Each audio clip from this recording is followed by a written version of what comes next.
인생에는 흔히 세 번의 기회가 찾아온다라는 말이 있습니다.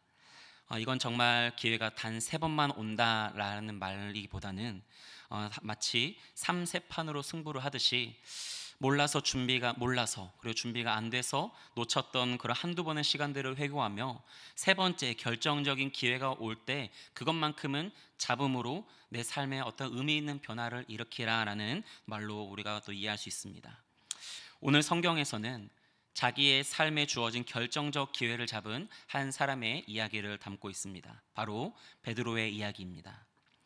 오늘 깊은 데로 가서 그물을 던져라 하는 제목으로 은혜를 나눌 때 바로 이 시간이 여러분들의 인생에, 저와 여러분들의 삶에 주어진 결정적인 기회인 줄로 알고 이 순간을 붙잡고 터닝 포인트로 삼아 이 연말에 더욱더 성령 충만한 은혜 누리시는 저와 여러분 되시기를 축원합니다. 먼저 예수님께서 이 본문을 살펴볼 때 예수님께서는 이제 공생애를 시작하시면서 마귀에게 시험을 받으신 이후에 이제 갈릴리로 돌아가서 말씀을 전하시고 병든 자를 고치시고 귀신을 내쫓으시는 그 하나님 나라의 사역을 시작하셨습니다. 이제 그런 예수님의 사역과 소식들을 듣고 사람들은 예수님을 쫓아다니기 시작했지요. 그러던 중 예수님께서 하루는 게네사렛 호수, 갈릴리 호수라고 하는 곳에 이르게 되신 것입니다. 이곳에서 배 두 척이 있는 것을 보시고 그 중에 한 배에 오르십니다. 바로 그 배가 시몬의 배였습니다. 그리고 그 배에 오르셔서 육지에서 조금 떼라라고 청하신 이후에 그 배에서 무리를 향하여 가르치셨습니다. 이때까지는 지극히 예수님께서 사역하신 아주 정상적인 모습으로 모두가 익히 아는 그런 모습이었습니다. 그런데 예수님께서 그 시몬의 배에 앉으신 그때부터 무리를 향한 모든 가르침이 끝난 이후부터 예수님은 그 시몬을 향한 새로운 부르심과 그 시몬을 향한 새로운 말씀으로 그 가운데 임하기 시작하였습니다. 여러분, 먼저 우리가 알기 원하는 것은 예수님께서 그 무리들 가운데에서도 굳이 시몬을 찾아오셨다는 것입니다. 우리 주님께서는 이 땅 가운데 많은 사람들이 있지만 그 많은 어떤 무리가 아니라 그 가운데에서도 택하신 백성 가운데로 찾아오시는 우리의 주님이 되십니다. 오늘 우리가 여러 사람이 이 자리 가운데 모였고 온라인으로 함께하고 계시지만 바로 그 주님께서는 우리 한 사람 한 사람을 향하여서 맞춤형으로 부르시고 은혜 주시기를 원하며 우리에게 부르심과 또 사명으로 다시 한번 일깨우기 원하십니다. 오늘 우리의 인생의 배에 예수님께서 오르셔서 우리 가운데 말씀하실 때에 그 말씀을 우리가 청종하고 듣고 반응하는 은혜가 있기를 소원합니다. 예수님이 배에 오르신 것은 시몬에게 있어서는 영광스러운 일이었겠지요. 아주 기쁜 일이었을 것입니다. 그 많은 사람들 가운데에서도 내 배에 올라오셨다는 것 자체가 얼마나 감사한 일입니까? 그런데 예수님께서 그 배에 오르셔서 하시는 이야기는 다소 엉뚱하고 어찌 들으면 사실 불쾌할 수 있고 사뭇 짜증을 일으킬 수 있는 그런 이야기라는 것을 우리는 또 알 수 있습니다. 누가복음 5장 4절 말씀을 보니 말씀을 마치시고 시몬에게 이르시되 깊은 데로 가서 그물을 내려 고기를 잡으라라고 말씀하고 계시는 것입니다. 이들은 어떤 이들입니까? 사실 밤새 고기를 잡으러 그 조업에 나아갔다가 한 마리도 잡지 못하고 돌아온 이들이 아닙니까? 그리고 돌아와서 이제 지치고 피곤한 몸을 이끌고 집으로 돌아가기 위해서 그 그물을 정리하고 이제 그물을 씻고 하는 중이었지요. 그런데 그들의 배에 예수님께서 오르시더니 물을 향해 가르치실 때까지는 좋았는데 저들을 향해 가르치시는 그 말씀까지는 좋았는데 이제는 날 향해서 말씀하고 계시는 겁니다. 깊은 데로 가서 그물을 내려라. 바로 이 말씀을 들은 시몬은 어떤 마음이었을까요? 더군다나 시몬은 어부였습니다. 반면에 예수님은 어떤 일을 하셨죠? 목수였지요. 누가 봐도 고기를 잡는 일에 일가견이 있는 분은 아니었다는 것입니다. 고기 잡는 일에 누가 전문가입니까? 바로 시몬 그 베드로가 전문가입니다. 그런데 그도 밤새 한 마리도 못 잡고 빈 배로 돌아와서 오늘 이제 하루를 공쳐서 이제 집으로 투덜투덜 이제 걸어가려고 하는 그 찰나에 다시 그 그물을 들고 깊은 데로 가서 고기를 잡으라라고 말씀하고 계신다는 겁니다. 이것은 마치 식당에 손님이 없어서 불을 내리고 기름 다 내리고 이제 셔터 내리려고 하는데 옆에 과일가게 사장님이 와가지고 아이고 왜 벌써 닫냐고 빨리 얼른 튀김 하나 주문해서 내달라고 하는 그런 느낌이라고 할까요? 여러분, 다시 한번 내 어떤 일에서 내가 다 정리하고 퇴근하고 가려는데 다시 나에게 찾아와서 새로운 일을 시키는, 이것이 얼마나 불편한 일입니까? 우리 꼭 가정에서 그렇지 않습니까?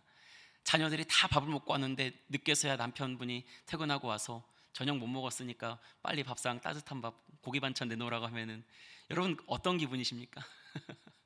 바로 마치 그런 느낌이라는 것이지요. 나의 모든 그런 최선을 다했고 나의 모든 수고가 끝났다고 생각하는데 나에게 더 일을 하라고 하는 것입니다. 그러나 베드로는 어떻게 했습니까?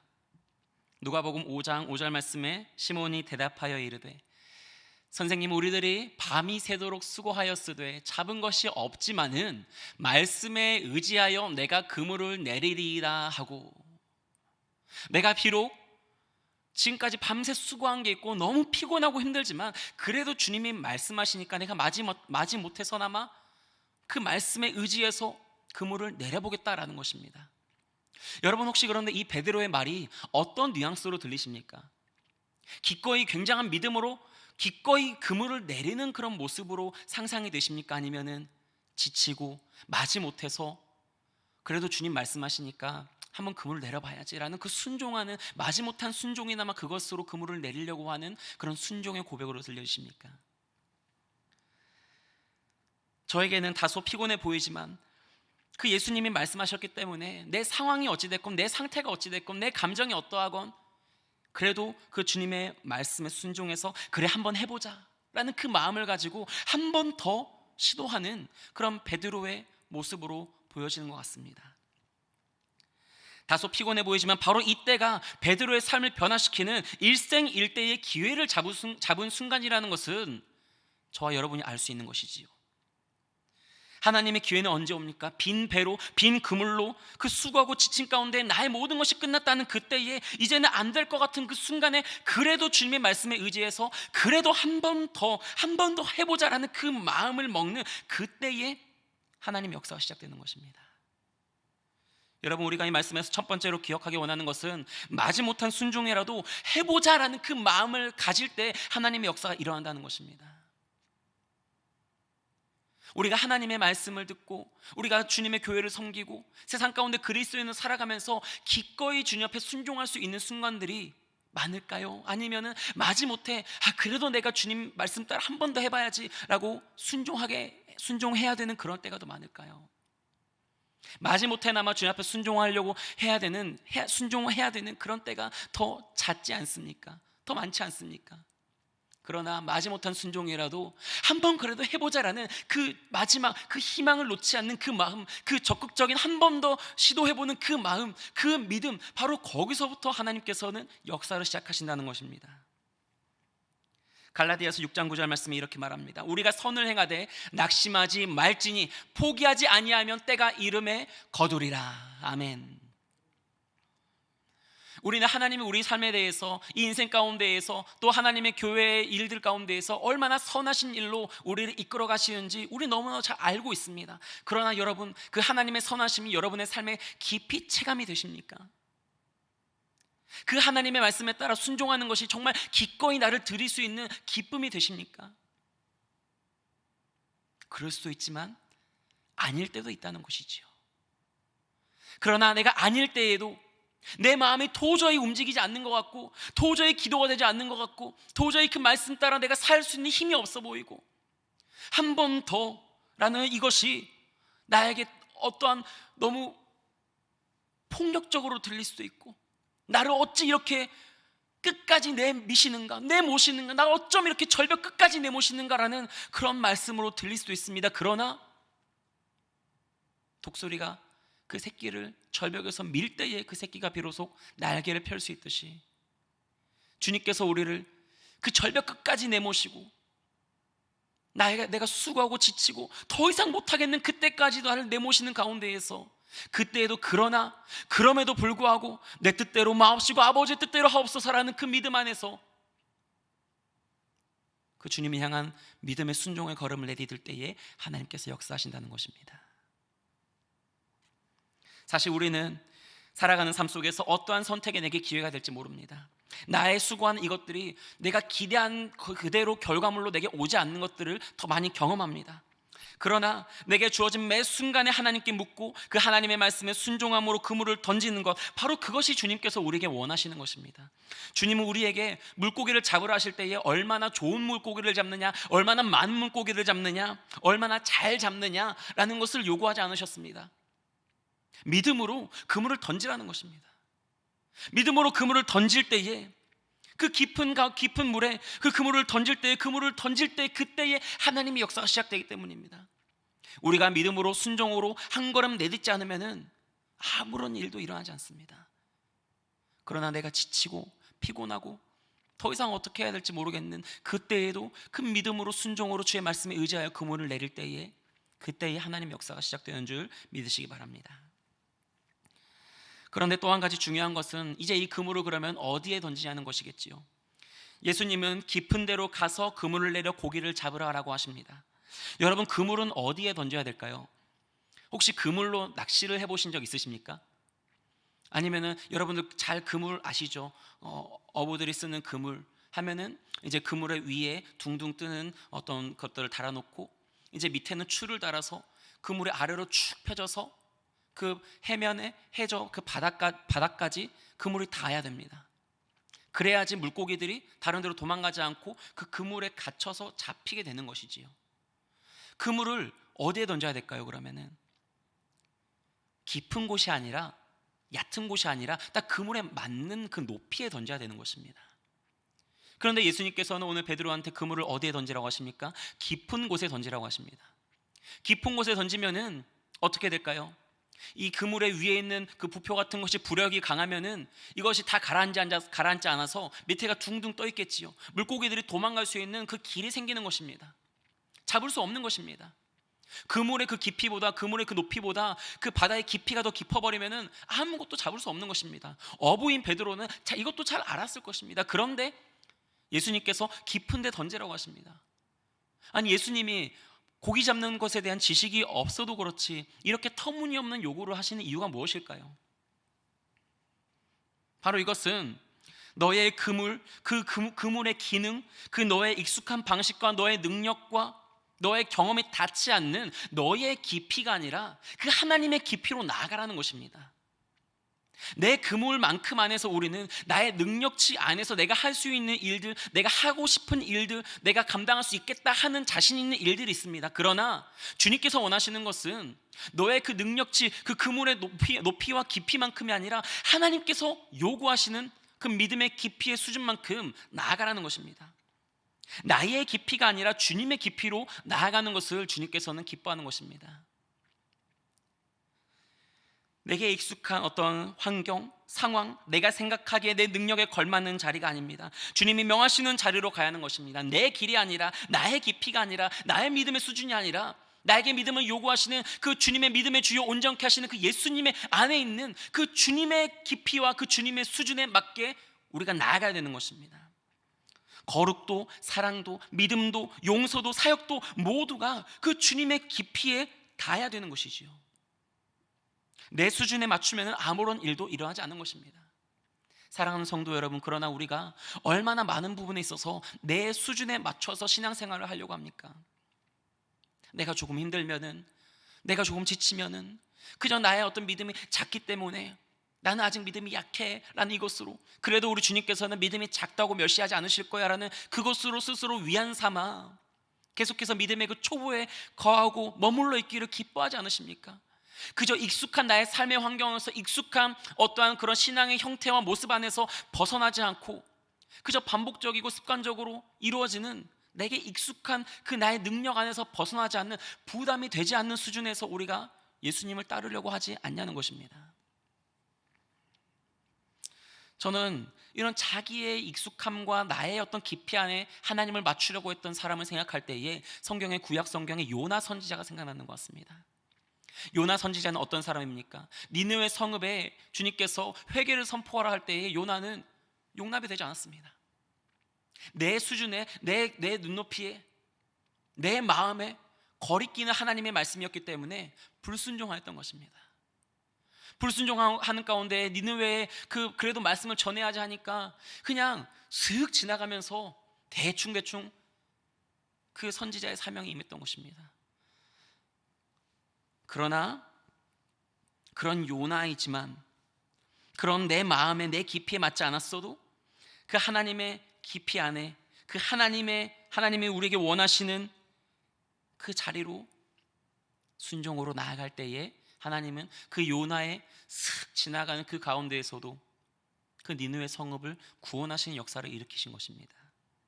요나서 2장 7절 말씀을 보면은 요나가 그 물고기 뱃속에 잡혀서 먹혀서 있을 때에 그때 이런 고백을 합니다. 내 영혼이 내 속에서 피곤할 때에 내가 여호와를 생각하였더니 내 기도가 주께 이르렀사오며 주의 성전에 미쳤나이다. 내 영혼이 내 속에서 피곤할 때에 내가 무엇을 생각했다 하죠? 바로 여호와를 생각하였던 것입니다. 그 물이 나를 덮고 그 물고기 뱃속에 있으면서 내가 이제는 꼼짝없이 죽게 생겼구나, 피곤하고 지치고 나는 끝났다라는 그 생각하는 그때에도 그럼에도 주님을 생각하고 그 주님의 긍휼을 생각하고 그 가운데 주님 앞에 순종하지 못했던 나를 생각하고 그 가운데서 주님 앞에 진심 어린 기도와 간구로 나아갈 때에 그때에 내 기도가 주께 이르렀사오며 주의 성전에 미쳤나이다. 바로 이것이, 이런 고백이 요나에게 있게 되는 것이지요. 우리는 여호와를 생각하며 여호와의 깊이와 여호와께서 우리에게 요구하시는 그 믿음의 수준까지 우리가 나아가야 되는 줄 믿습니다. 히브리서 3장 1절 말씀도 이렇게 이야기합니다. 그러므로 함께 하늘의 부르심을 받은 거룩한 형제들아, 우리가 믿는 도리의 사도이시며 대제사장이신 예수를 깊이 생각하라. 우리는 하나님의 부르심을 받은 하나님의 백성들입니다. 거룩한 형제 자매들이요, 우리가 믿는 도리의 사도이시며 대제사장이신 예수를 더욱더 깊이 생각하는, 그 예수님을 생각하는 가운데, 그 여호와를 생각하는 가운데에 우리의 기도가 주께 미치고 우리의 간구와 우리의 모든 탄식과 우리의 모든 그 망한 마음과 상한 심령이 주의 성전에 미치게 되는 그 하나님과의 교통함이 이루어지는 역사가 시작될 줄 믿습니다. 예수님을 깊이 생각하면 또 어떤 일이 벌어집니까? 내 문제는 아무것도 아닌 게 됩니다. 그 사랑이 얼마나 큰지, 그 사랑이 얼마나 섬세한지 그것을 알게 되는 것입니다. 왜 나한테만 고난이 있을까? 왜 나에게는 기회가 주어지지 않을까? 왜 내 삶에는 이렇게 많은 어려움과 굴곡이 있을까라고 하는 것이 아니라, 날 사랑하사 자기 육신을 찢으시고 모든 물과 피를 쏟으신 그 예수님의 그 사랑, 인간을 지은 그 창조주 하나님이 인간의 몸을 입고 오셔서 그의 백성들이 알아보지 못하고 그를 십자가에 달려 죽이기까지 한 그 고통과 수치와 비참함을 감당하신 그 예수님에 대해서 우리가 생각할 때에 내 삶의 문제는 아무것도 아닌 것이 되는 것입니다. 나아가서 그분이 우리에게 허락하신 것은 무엇입니까? 이 땅에서의 그저 안전과 편안함이 아니라 더 나아가서 하나님 나라의 영원히 쇠하지 않는 유업이요, 영원히 죽지 않는 그 영원한 생명을 우리 가운데 주셨다는 것을 우리가 깊이 생각하게 되면은 이 땅에서의 고난과 잠시의 시련과 육신의 쇠함은 우리를 잠시 불편하게 할지는 몰라도 궁극적으로 우리의 믿음을 흔드는, 우리의 믿음의 장애물이 되지는 않는다는 것입니다. 저는 종종 그런 이야기를 자주 듣습니다. 교회에서 사역을 이렇게 같이 요청하고, 우리 중등부 교사로 해주시기 원합니다. 이제 누가 또 이렇게 중등부 교사로 온답니다. 아니면 어떤 사역들에 있어서 이런 조정들을 하고 할 때에 자주 들린 이야기가 있습니다. 목사님, 저는 그 사람하고는 제 눈에 흙이 들어가지 않고서는 같이 사역할 수가 없습니다.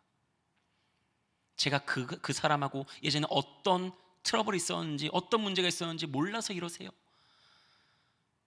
목사님, 저한테는 그런 일들을 감당할 수 있는 힘이 없어요. 능력이 없어요. 제가 지금까지 몇 년을 사역을 해왔는데 너무 이젠 지쳐서 이제는 쉬고 싶어요. 이런 여러 가지 이유들로, 여러 가지 말들로 사역에서 자리에서 떠나고, 섬김의 자리에서 떠나고, 하나님을 경험할 수 있는 그 기쁨의 자리, 그 기적의 자리에서 떠나버리는 많은 일들을 보곤 합니다. 그런데 저는 그때마다 의아한 생각들이 듭니다. 뭐냐면은 아니 어떠한 관계가 그렇게 중하고 그렇게 불편했길래 하나님과의 시선을 가로막아 버릴까라는 그것입니다.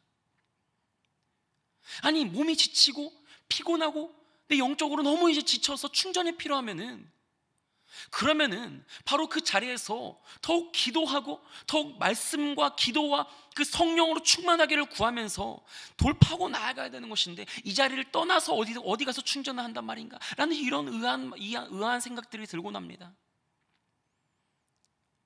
이제 사역자들은 어떤 사역을 정리하고 다른 사역지로 임지로 옮길 때에 잠시 쉬는 텀을 갖고는 하지요.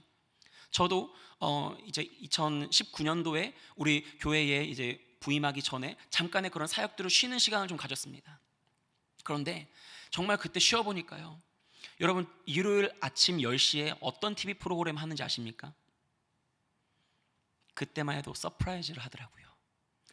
서프라이즈를 보는데 굉장히 뭐라 해야 될까요? 제 마음에 내가 이걸 보고 있어도 되나? 처음에는 이런 마음이었습니다. 아니 주일 이 시간에 내가 이 시간에 지금 열심히 교회에서 섬기고 있어야 되는데 그게 아니라 이 시간에 내가 이렇게 쉼을 얻고 이렇게 편안하게 있어도 되나? 처음에는 그래도 몸에 밴 게 있어서 아침에 7시 반 예배, 9시 예배를 찾아가고 있는데 이제 점점 이제 기상 시간이 늦어지고 주일에 10시에 일어나서 서프라이즈 보고 오후 1시 예배 가고 하는 그런 것들이 어떤 육신의 그 죄성이 저를 지배하는 것들을 느껴졌습니다. 그런데 너무 편한 거예요. 너무 좋은 거예요. 기도하는 수고보다 어쩌면은, 열심히 사역하는 수고보다 어쩌면은 집에 앉아서 열심히 귤 까먹고 따뜻한 아랫목에서 그냥 온라인으로 예배드리고 하는 그것이 더 우리에겐 편안한 모습일 수 있습니다. 그런데 그렇게 한 주, 두 주, 한 3주 정도 지나니까 제 마음에 느껴지는 것이 있었습니다. 하나님과의 교제가 사라진 게 느껴졌습니다. 내 몸은 편해졌고 나의 시간은 정말 많아져서 어쩌면 말씀 읽을 수 있는 시간도 더 많아졌고, 사역의 분주함 가운데 더 기도하지 못했던 것들 더 기도할 수 있고, 더 말씀 읽을 수 있고, 더 어떤 신학 공부도 할 수 있고, 더 하나님을 위해서 할 수 있는 것들, 내가 그동안 하고 싶었던 것들 할 수 있는 시간이 더 많아졌다는 것이지요. 그런데 그것들을 했을까요? 아닙니다.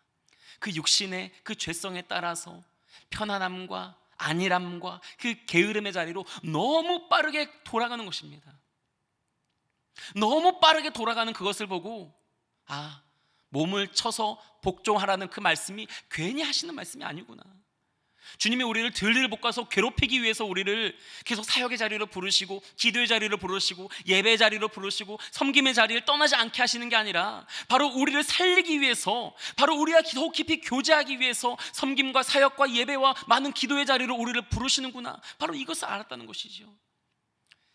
그런 가운데서 열심히 다시 기도하고 열심히 다시 마음을 재정돈하고 기도하는 가운데에 이 교회에 오게 되었던 것입니다.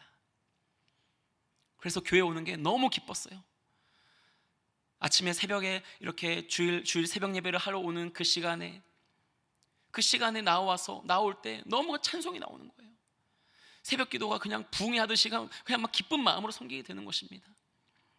교회에 오는 그 시간이 너무나도 달고 너무나도 기쁘고 너무 기대가 되는 시간이 되었던 것이지요. 그런 저의 개인적인 경험을 통해서 생각하건대, 사랑하는 성도 여러분, 우리가 사역에서 지친 게 아니라, 우리가 다른 관계에서 지친 게 아니라 주님과의 관계를 놓쳤기 때문에 사역이 힘들어지는 것이고, 그 주님과의 관계를 더욱 끈끈이 붙잡지 못했기 때문에 다른 사람이 그 사이에 끼어든 것입니다. 주님과의 관계가 열리고 그 주님을 붙잡고 그 주님과 친밀함이 유지되면은 사명자는 지치지 않습니다. 모든 사역은 일이 아니라 하나님을 경험하게 되는 매 순간순간이 하나님의 이적과 표적과 역사가 일어나는 그런 기적의 자리가 되는 줄 믿습니다. 바로 그런 하나님의 은혜를 이 연말 가운데 여러분들 포기하시겠습니까? 아니죠. 이 연말 가운데 다시 한번 우리가 힘을 내서 나아가야 되는 것입니다. 저는 지금 여러분들에게 내년에 더 많은 사역들 하시라는 그 말씀이 아닙니다. 주님과의 관계를 점검하는 가운데에서 여러분들의 지난 사역과 내가 지친 이유와 내가 피곤한 이유들에 대해서 점검해 보라는 그런 말씀을 드리는 것입니다. 예수님을 깊이 생각해 보십시오. 내 깊이가 아니라 그 주님의 깊이로 나아가게 되면은 우리는 다시 한번 힘을 얻고 일어나게 될 줄 믿습니다. 셋째로, 내 그물이 찢어질 때 진정한 믿음이 일어납니다. 진정한 믿음의 역사, 진정한 믿음의 사건, 내 그물이 찢어질 때 일어난다는 것입니다. 깊은 데서 그물을 내리자 어떤 일이 벌어졌습니까? 베드로가 깊은 곳에 나아갔습니다. 순종함으로 나아갔습니다. 그곳에서 말도 안 되는 그 그물을 던지는 일까지 했습니다. 나아갔습니다. 그런데 그때 비로소 그가 그물이 찢어질 만큼 큰 수확을 얻게 되었던 것입니다. 만선의 기쁨입니다. 대박이 났죠. 그런데 이 말씀을 보면은 베드로의 반응이 좀 이상하지 않으십니까? 만선의 기쁨이잖아요. 대박이잖아요. 말 그대로 밤새 수고했지만 한 마리도 얻지 못했던 그 고기를 이제는 배가 두 대가 가득 찰 정도로 꽉꽉 눌러 차고 흔들어 넘치기까지 대박이 난 거잖아요. 복을 받은 거잖아요. 그런데 베드로의 반응을 보십시오. 5장 8절에 베드로는 이런 반응을 보입니다. 시몬 베드로가 이를 보고 예수의 무릎 아래에 엎드려 이르되 주여 나를 떠나소서 나는 죄인이로소이다 하니. 베드로는 그 만선의 기쁨 가운데에서 그 기쁨을 즐거워하고 그 기쁨 가운데 어떤 감사하는 게 아니라 오히려 내가 죄인이다라는 것을 인지하고 그 주님 앞에 엎드리게 된 것입니다. 왜 그럴까요? 왜 그랬을까요? 아니 대박이 난 건데 왜 지금 죄인된 고백을 하고 있는 것입니까? 그것은 베드로가 비로소 이제 깨달은 것입니다. 나의 평생의 수고가, 나의 수고와 나의 능력과 나의 경험과 나의 깊이가 내 삶을 변화하고 시키고 내 삶을 좌지우지하는 것이 아니라 내 앞에 계시는 그 하나님, 내 앞에 계시는 그 그리스도께서 내 삶을 진정으로 변화시키시고 내 삶이 차고 흔들어 눌러 넘치기까지 하시는 그런 놀라운 역사를 행하시는 분이라는 것을 알았던 것이지요. 사실 베드로는 이전에도 한번 기회가 있었습니다. 자기 인생을 바꿀 수 있는 기회가 있었습니다. 누가복음 4장에 가면은 4장 38절 보면은 예수께서 일어나 회당을 나가사 시몬의 집에 들어가시니 시몬의 장모가 중한 열병을 앓고 있는지라 사람들이 그를 위하여 예수께 구하니. 자, 베드로의 그 장모가 열병에 앓아서 아파서 이제 죽어가는 그때에 예수님께서 이미 그 장모의 집에 오셨었다는 것이지요. 물론 이때에 베드로가 그 현장에 있었는지 아니면 이 일에 대해 듣기만 했는지 이것은 정확히 알 수 없습니다. 그런데 중요한 것은 베드로의 그 장모가 열병에서 나은 그 일이 베드로에게는 믿음의 사건이 되지 않았다는 것입니다. 자기 가족 가운데에 내 가장 가까운 친직 가운데에 하나님의 역사와 그 고치시는 역사가 일어났음에도 불구하고 그것이 베드로에게 역사로, 베드로에게 믿음의 사건으로 일어나지 않았다는 것입니다. 예수님을 영접할 수 있는 그 한 번의 기회가 왔었는데 그때 베드로가 몰랐는지 아니면 그 자리에 없어서 놓쳤는지 그것은 모르겠지만 그는 그 사건을, 그 일을 믿음으로써 받아들일 준비가 되지 않았던 것이지요. 그냥 지나쳐 버렸습니다. 사랑하는 성도 여러분, 우리는 교회 안에서 또 믿음의 공동체 안에서 사랑방과 여러 교제 안에서 함께 직간접적으로 예수님의 능력이 나타나는 일들을 함께 경험하고 나눕니다. 교회에서 중보기도를 통해서 병든 이가 고침을 받고 또 그 삶의 메마른 삶의 자리에 하나님께서 열어주시는 것들을 바라보기도 하고 막혔던 관계가 끊어졌던 관계가 틀어졌던 그 가정이 깨어졌던 가정이 다시 하나 되는 것들을 또 여러 가지 직간접적으로 우리가 경험할 수 있습니다. 그런데 여러분 그 사건들이 그 일들이 다 여러분들의 믿음의 사건으로서 여러분들의 믿음에 유익이 되는 양분으로 와닿았습니까? 그러기 위해서 필요한 게 있습니다. 무엇이냐면 바로 내 그물이 찢어져야 된다는 것입니다. 내 그물이 찢어지는 것은 무엇이냐? 바로 나의 자아와 나의 다른 모든 의지와 나의 능력과 나의 판단과 나의 경험과 내 삶이 깨어지는 것이 먼저 선행되어야 한다는 것이지요. 내 삶이 깨어지지 않은 사람들은 바로 옆에서 안진뱅이가 일어나서 걷게 되면은 어떤 생각을 할까요? 질투합니다. 내 자아가 깨어지지 않는 사람들은 내 옆에서 그 믿음의 기도에 응답이 벌어지면은 그 가난한 그 삶에 하나님이 정말 감당할 수 없는 축복을 막 부어주시는 것들을 보게 되면은 어떻게 될까요? 시기합니다. 나는 기도하는데 옆에서 같이 기도했는데 중보기도 했는데 이 사람은 고침받았는데 내 육신의 가시는 여전히 남아있다. 내 그물이 찢어지지 않은 사람들은 이것을 가지고 하나님께 원망합니다. 베드로에게 그 장모의 열병이 나은 그것이 믿음의 사건이 되지 않았던 것은 아직 베드로의 자아가 그 베드로의 그물이 찢어지고 깨지지 않았기 때문이지요. 허다한 회개의 기회를, 그 예수님을 영접하고 주와 더욱 친밀할 수 있는, 친밀히 교제할 수 있는 기회를 우리는 놓치고 살아갑니다. 내 그물이 찢어지지 않아서입니다. 베드로의 관심은 어디 있었습니까? 만선된 그 가운데에서 베드로의 관심은 그 만선의 기쁨에 있지 않았습니다. 그에게 임한 어떠한 물질적인 복에 있지 않았습니다. 오히려 그것으로 인하여서 그는 내 배가 넘치도록 고기가 잡혀있는 그것이 아니라 바로 그물을 내리라 명하셨던 그 예수님께 시선을 향하게 됩니다. 사랑하는 성도 여러분, 하나님의 영광을 본 사람들은 공통적인 있습니다. 이 땅에서 베드로가 받은 복과 같이 내 배가 차고 넘치는 만선의 기쁨을 누려도 그것으로 인해 자랑하거나 으스대거나 기뻐하지 않습니다. 반대로 내 배가 텅텅 비어있다 하더라도 그것으로 인해 좌절하고 원망하고 시험 들지 않습니다. 왜냐? 바로 지금 내 배가 차건 내 배가 비어있건 내 그물이 온전하고 찢어진 그것이 아니라 내 지금 앞에 나를 부르신 하나님의 영광, 그 하나님의 본체, 그 예수 그리스도께서 계시다는 그것을 인지하기 때문에 그것으로 말미암아 그것으로만 기뻐하고 즐거워하고 그것으로 만족하게 되는 것입니다. 저는 오늘 바로 이 시간 여러분들의, 저와 여러분의 삶의 모든 그물이 다 찢어지는 은혜가 있기를 원합니다. 아직까지 내 자아가 찢어지지 않아서, 내 자아가 깨지지 않아서 이 교회 공동체 안에 스며들지 못하고, 사랑방 안에서 기쁨으로 나누지 못하고, 믿음의 가정 안에서 더욱 함께 기도의 그 복을 누리지 못하는 그런 안타까운 인생이 있다면 바로 오늘 이 시간 베드로와 같이 깊은 데로 가서 그물을 내려 고기를 잡고 그 가운데에서 나의 그물이 찢어지는 것들을 경험하시기 바랍니다. 저는 매주 모든 예배와 모든 기도 속에서 여러분의 그물이 다 찢어지기를 원합니다. 내 평생에 수고한 것이, 그것이 내 삶을 좌지우지하는 것이 아니라 주님의 말씀이, 주님의 임재가, 그 주님의 은혜가 내 삶을 가득 채우고 내 삶을 찢어버리고 그 가운데 나를 더욱더 온전히 싸매어 주시는 그것을, 나의 전 존재가 그분의 임재 앞에 엎드려지는 것을 경험하는 그런 은혜가 있기를 간절히 소원하고 축원합니다. 로마서 8장 37절은 이렇게 말합니다. 우리를 사랑하시는 이로 말미암아 우리가 넉넉히 이기느니라. 바로 내 그물이 찢어지고 내 안에 그리스도의 사랑이 임하게 되고 그 그리스도의 임재가 임하게 되고 내 삶에 이제는 세상 영광이 아니라 하나님 영광을 바라보게 되는 그런 믿음의 눈이 열리게 되면 어떻게 됩니까? 우리는 이로 말미암아 세상을 넉넉히 이기게 되는 줄 믿습니다.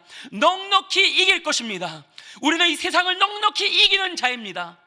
지금까지 나를 흔들고 나를 괴롭혔던 어떠한 관계도 아니라, 어떠한 상황도 아니라, 어떠한 궁핍함도 아니라, 코로나가 아니 오미크론이 아니 또 다른 어떤 변이 바이러스가 우리를 우겨싼다 하더라도 그것이 아니라, 그것이 우리를 죽이지 못하고 그것이 우리를 흔들지 못하고 그것으로 인해 요동하지 않고 오직 우리를 사랑하시는 이로 말미암아 우리는 넉넉히 이기게 되는 줄 믿습니다.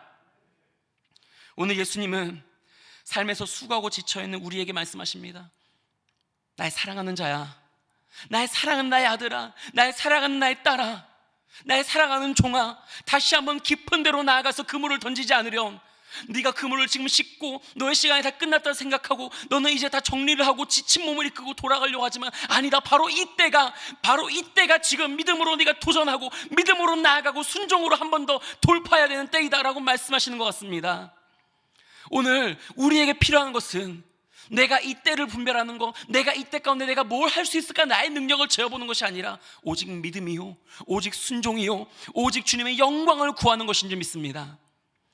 지난달에 수요예배 설교 때 제가 여러분들 앞에서 함께 이렇게 나누었던 것처럼 저희 중등반에서 아이들과 함께 청토새, 이제 미라클 홍성이라고 해서 청소년 토요 새벽 예배를 계속 해왔습니다. 12월 달부터 이제 한 주 해왔는데 이제 지난주만 좀 코로나 확산 때문에 한 주만 좀 쉬었습니다. 그런데 한 주 시작할 때에 어떤 일이 벌어졌을까요? 첫 주에 이제 아이들이 왔습니다. 아이들이 이제 첫 주에는 한 7명, 8명 정도 왔어요. 와가지고 이제 같이 말씀 나누고 말씀 나누고 찬양하고 이제 또 성경 1시간 보고 이렇게 가고 했습니다. 그런데 한 주가 지나고 2주가 지났는데 얘들이 어떤 일이 벌어졌는지 아십니까? 집에를 안 가요. 애들이 집에를 안 가는 겁니다. 성경 1시간 보는 그 시간에 어떤 친구는 꾸벅꾸벅 졸기도 하는데 졸아도 성경책을 덮어버리지 않는 거예요. 그 졸린데 그 자리를 아이고 나 조는데 내가 졸린데 피곤한데 안 가야지가 아니라 그래도 졸아도 교회에 와서 졸고 있는 것입니다. 여러분 얼마나 기쁘십니까? 저 너무 기뻤어요. 너무 감사했어요. 그래서 청토세를 이제 한 3주 이렇게 진행하면서 12명, 13명의 아이들이 같이 모여서 이제 오는 아이들과 한 두세 명 정도는 계속 바뀌어서 옵니다. 그런데 저기 멀리서도 와요. 고향에 사는 친구도 아침마다 부모님을 깨워서 오는 거예요. 저는 이 청토세를 하면서 그런 기대를 가졌어요. 이 아이들을 통해서 저들의 가정이 훈련받고 있구나. 이 아이들을 통해서 저들의 부모님들이 또한 새벽을 깨우는 자들이 되기를 축복하고 있습니다. 이 아이들의 12명 아이들이 모여서 예배하는데 교회에서 안 떠나고 집에를 안 가고 그 교회에 있으면 뭐 하겠습니까? 게임기도 없고 뭐 핸드폰도 안 봐요. 그때는 자기들끼리 할 수 있는 거, 누구는 피아노 그냥 뚱뚱 칠 수 있는 거기 앉아서 하고, 누구는 기타 조금 두드릴 수 있는 거 가지고 하고, 누구는 드럼으로 치고 해서 애들이 뭘 하나 봤더니 찬양을 하는 것입니다. 자기들끼리 찬양팀을 만들어서 막 하고 있는 거예요. 그래서 제가 그때를 놓치지 않고 그물을 던졌지요. 자, 이제 너네들 그러면은 너네가 주일 예배 섬기기는 좀 아직 실력이 부족합니다. 그런데 주일 예배 섬기기는 좀 부족하지만 너네가 이 청토세 토요 새벽 기도 시간에 너네가 30분 더 일찍 와서 찬양팀을 섬겨라. 6시 반에 오는 건데 이제 얘들이 어쩌다 악기 하는 게 저한테 들켜가지고 했는데 제가 30분 더 일찍 오라고 했어요. 여러분, 애들이 올까요? 안 올까요?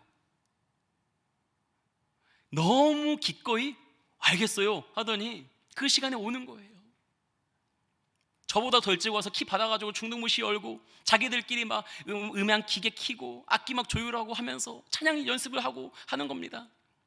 한번 그렇게 찬양을 시켰더니 처음 찬양 인도를 해보니까 찬양 인도 서가지고 저를 멀뚱멀뚱 쳐다보면서 목사님 뭐라고 해야 돼요? 이러고 있는데 그런데 그 모습이 너무 예쁜 거예요. 너무 사랑스러운 거예요. 저는 그때 한 번 더 느꼈습니다.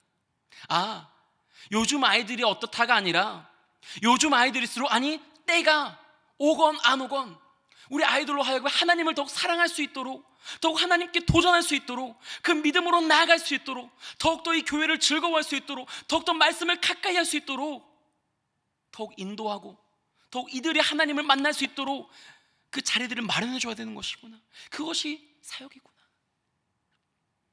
그 자리로 데려다 놓으니 목마른 이들이 알아서 그 주님으로부터 흘러나오는 그 생수를 마시고 그 예배에 충만하게 되고 기쁨을 누리고, 그 12명의 이제 아이들이 또 이제 어떤 중등부의 또 코어 멤버처럼 돼가지고 막 자기들끼리 워십도 하고 성탄 준비하는데 하나도 힘들지 않은 것입니다. 알아서 다 하기 때문에. 사랑하는 성도 여러분, 저는 이 중등부 안에서 그 작은 그 아이들의 그 변화 가운데에서 하나님의 그 살아계심을 느끼고 있습니다. 그런데 이것은 부족하지만 작은 순종에서 비롯했던 것 같아요. 어쩌면은 그 토요일 새벽에 제가 편도 한 40km 정도 됩니다. 오는 거리가. 그런데 그 새벽에 나오는 그게 사실 개인적으로 좀 체력적으로 좀 부대끼는 거였어요. 그러나 순종했습니다. 왜냐? 우리의 구호처럼 외치는 거 있잖아요. 다음 세대를 언제 살려야 됩니까? 오늘 살려야죠. 다음 세대를 오늘 세워야 되기 때문에 즉각적으로 순종하고 선포하고 아이들에게 외치고 그 자리에 초청하고 했더니 그 안에서 예배의 영이 부어지고 그 아이들이 교회를 더욱 사랑하게 되고 기뻐하게 되고 그렇게 한 사람 한 사람이 세워지는 것들을 경험하게 되는 것입니다. 오늘 베드로가 그 주님의 말씀에 순종하여 그물을 내렸을 때에 그의 그물이 찢어지고 그가 진정으로 믿음의 사건으로 예수님을 영접하게 될 때에 예수님은 그 베드로를 향해 뭐라고 하실까요? 베드로를 부르십니다. 이제 후로는 네가 사람을 취하리라. 그때에 그들이 베드로를 육지에 대고 모든 것을 버려두고 예수를 따르니라. 우리가 예수님을 따르는 길은 우리의 힘이 아니라 우리의 능력이 아니라 우리 어떤 자격 조건이 있는 것이 아니라 우리의 그물을 찢으시는 그 주님의 은혜요, 우리에게 깊은데 그물을 내리라고 하시는 그 주님의 말씀 앞에 반응하는 그 작은 믿음과 순종으로 마지못한 순종일지라도 그 순종이 있을 때에 거기서부터 주님의 역사가 시작되는 줄 믿습니다.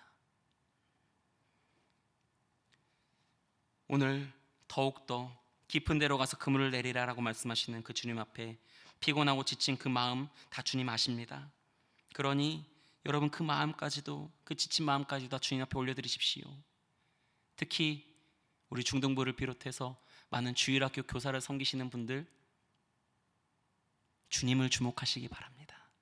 내가 사랑하고 섬기는 이 아이들이 도무지 변할 것 같지 않은 아이들이 변합니다. 사람은 고쳐 쓰는 거 아니다. 아니요, 주님의 말씀은 정말 변할 것 같지 않은 그 사람을 변화시켜서 하나님의 표적으로 삼으시고 하나님의 메시지가 되도록 사용하십니다. 바로 그것을 위해서 더욱더 믿음으로써 그물을 던지고 더욱더 깊은 데로 나아가서 나의 능력이 아니라 나의 깊이가 아니라 하나님의 깊이만큼 도전함으로 사람을 취하고 내 그물이 찢어지는 것들을 경험하는 그런 은혜가 있기를 간절히 축원합니다. 우리 함께 찬양하고 기도하는 시간 가졌으면 좋겠는데요, 이 찬양이 정말 너무 우리에게 와닿는 것 같아요. 전능하신 나의 주 하나님입니다. 전능하신 주님께는 능치 못함이 없습니다. 믿으십니까? 전능하신 그 주님의 말씀에 순종할 때에 내 삶의 모든 빈 그물이 가득 차고 찢어지기까지 하는 것입니다. 내 사역에, 내 섬김에, 내 눈물 나는 그 모든 그 탄식의 자리가 기쁨과 감격의 자리를 변할 줄 믿습니다. 우리 바로 오늘 그 믿음 가지고 전능하신 나의 주 하나님 찬양할 때에 바로 이 찬양의 가사가 우리의 믿음의 고백이 되어지고 그 고백 들으시고 하나님께서 하늘문 여시고 오늘 우리에게 신령한 은혜를 정말 풍성하게 더욱더 충만하게 채워주실 줄 믿습니다. 우리 함께 믿음으로 찬양하며 나아가도록 하겠습니다.